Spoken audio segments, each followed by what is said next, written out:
Luigi Mangione, the man accused of killing UnitedHealthcare CEO Thompson outside a Manhattan Hilton hotel, may have only one viable path in his defense, claiming a psychiatric condition, according to veteran attorney Daniel Gotlin.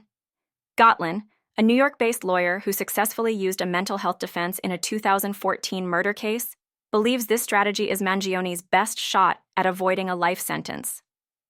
"My guess is they'll push for a psychiatric defense to mitigate his intent," Gotlin told Fox News Digital. Instead of a murder conviction, he could face manslaughter. Even with the maximum sentence, 8 to 24 years, he'd have a chance of release. Spend 15, 18 years in prison, and at least one day you're free. Mangione, 26, faces an extensive list of charges, including first-degree murder, in furtherance of terrorism, second-degree murder, and multiple counts of weapons and forgery-related offenses.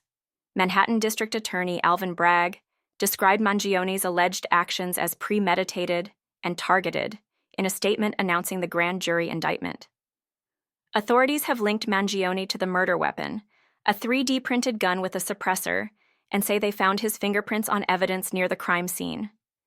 Police also recovered a manifesto in his possession upon his arrest in Pennsylvania, adding weight to the prosecution's argument of premeditation. Jessica Tisch, NYPD commissioner, confirmed that the gun recovered during Mangione's arrest matched shell casings found at the scene, further bolstering the case against him.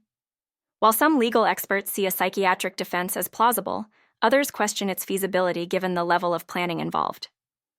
Attorney Louis Guillermino, a criminal defense expert, explained, "An extreme emotional distress defense might work if someone acts impulsively, like stabbing someone on the subway and standing there afterward.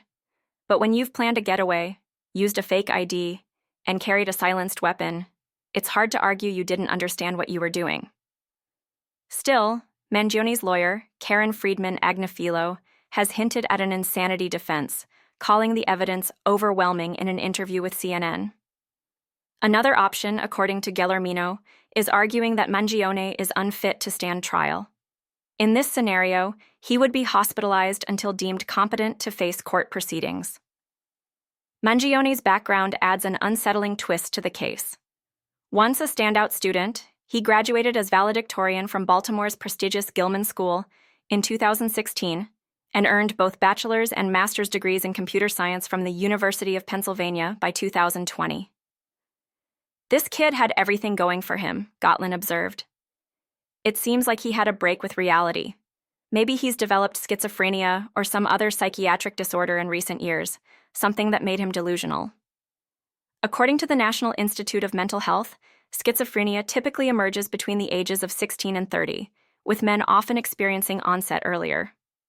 While the evidence against Mangione is damning, experts say it's premature to determine his defense, or even his motive. There's no clear connection between Mangione and his victim, noted criminal defense attorney Lara Uretzian, who has represented high-profile clients like Michael Jackson. He didn't seem to have financial troubles or a personal grudge against the UnitedHealthcare CEO. That makes this even more puzzling. Uretzian suggests that the manifesto might reflect a delusional state of mind.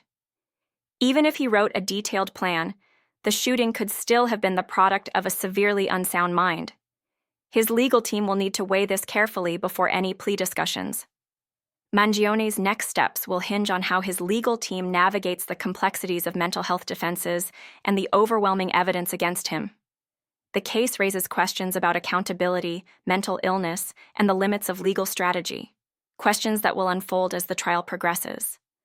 For now, one thing is certain: the eyes of the nation will remain fixed on Luigi Mangione as this high-profile case continues.